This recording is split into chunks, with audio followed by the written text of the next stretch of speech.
নমস্কার বন্ধুরা, আমি Moumita. Welcome to my YouTube channel KathBadam।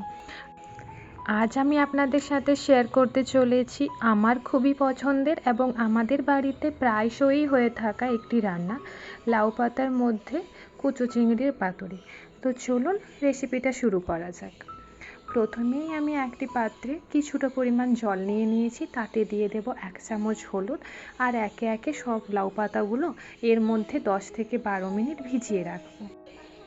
এরপর নিয়ে নেব আগের থেকে পরিষ্কার করে ধুয়ে রাখা কুচো চিংড়ি মাছ, তাতে দিয়ে দেব পরিমাণ মতো নুন ও হলুদ।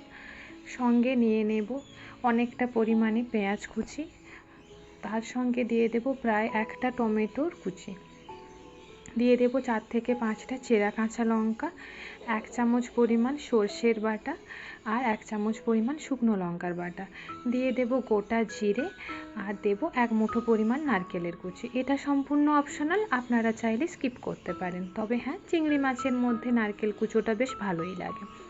আর দিয়ে দেব প্রায় 2 চা চামচ পরিমাণ সর্ষের তেল। সর্ষের তেলই ব্যবহার করবেন, এতে রান্নাটা খেতে একটু বেশিই ভালো লাগবে। এইবার একে একে পাতুরিগুলো গড়ে নেব। নিয়ে নিলাম লাউ পাতা, তার মধ্যে দিয়ে দেব 1.5 থেকে 2 চামচ মাছের পুর আর ভালোভাবে চারদিক থেকে লাউ পাতাগুলো মুড়ে নেব।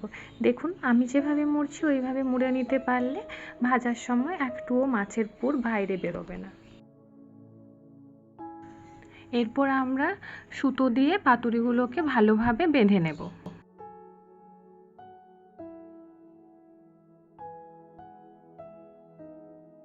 এরপরে আমি একে একে আমার আরও সবকটা পাতুরিগুলোকে গড়ে নেব।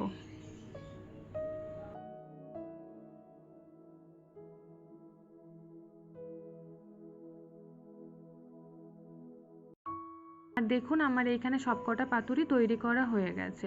এবারে কড়াইয়ে একটু তেল ব্রাশ করে একে একে সবকটা পাতুরি কড়াইতে তুলে দেব।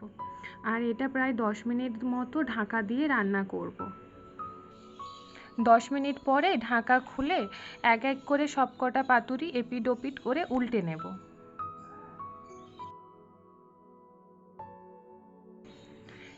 আবারও 10 মিনিট মতো ঢাকা দিয়ে পাতুরিগুলোকে রান্না করে নেব। ঢাকা খোলার পরে দেখুন, পাতুরিগুলো দেখতে ঠিক এরকম হয়েছে। লাউ পাতাটা একটু পোড়া পোড়া হলে ওটা ভাতের সাথে মেখে খেতে খুবই মজার লাগে। রান্নাটি অবশ্যই বাড়িতে ট্রাই করবেন আর আমাকে জানাবেন কেমন লাগলো। ভিডিওটি ভালো লেগে থাকলে লাইক, কমেন্ট, শেয়ার ও আমার চ্যানেল KathBadamটিকে প্লিজ প্লিজ প্লিজ সাবস্ক্রাইব করে দেবেন।